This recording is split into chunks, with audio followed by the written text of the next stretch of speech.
Je sais pas vous, mais moi cette nouvelle Mégane GT me fait vraiment penser à une RS et je vais tout de suite vous expliquer pourquoi.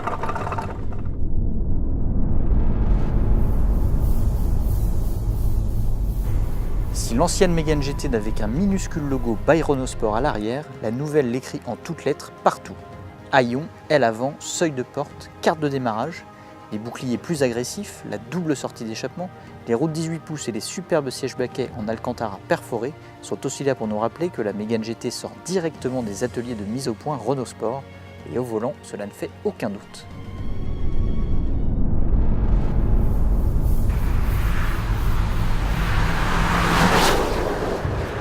Alors c'est une grande première dans la catégorie, la Mégane GT embarque de série le châssis Fort Control avec roue arrière directrice.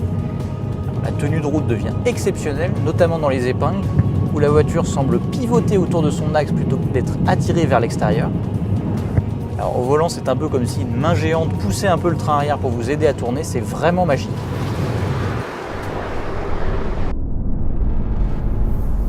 Le premier gadget de la Mégane GT, c'est la fonction rétrogradage automatique grâce à sa boîte robotisée à 7 rapports.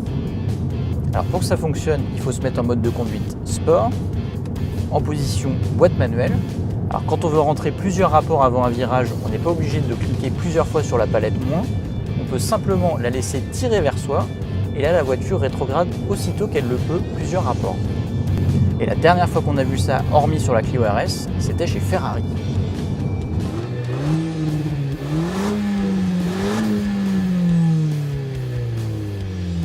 Mais le gadget le plus sport de la Mégane GT, c'est bien sûr son launch control qui vous aide à faire des démarrages canons.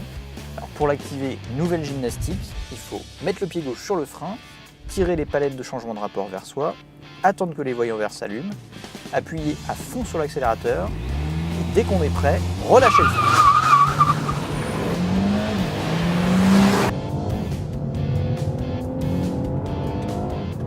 C'est un gadget aussi amusant qu'inutile qui permet surtout à la Mégane GT d'annoncer un 0 à 100 en 7 secondes 1. Alors c'est une valeur correcte mais tout de même pas au niveau d'une Mégane RS en 6 secondes.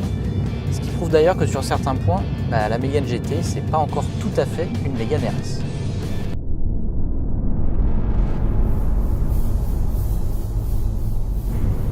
Alors, le moteur de la Mégane GT il est emprunté à la petite sœur Clio RS, c'est un 1,6 litre turbo de 205 chevaux.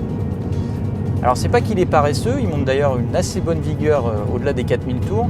Par contre à bas régime il manque un peu de coffre, ça c'est assez inhabituel pour un moteur turbo.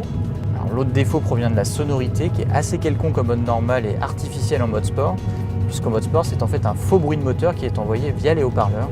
C'est pas très sport tout ça. La grande différence de la Mégane GT par rapport à l'actuelle Mégane RS, c'est sa polyvalence au quotidien. Alors on peut citer la boîte robotisée, idéale en ville, les modes de conduite qu'on peut passer en mode confort, on peut aussi parler de l'espace intérieur, plus généreux qu'auparavant.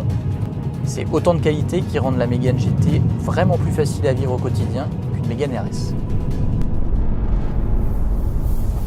Et oui, la vraie Mégane RS arrivera bel et bien avec ce fabuleux système à 4 roues directrices et on l'espère au moins 300 chevaux. En revanche, ce ne sera pas avant 2017. Donc en attendant, on a plein d'autres essais de voitures à 4 roues à vous faire découvrir. Alors restez branchés sur l'Argus.fr et à bientôt!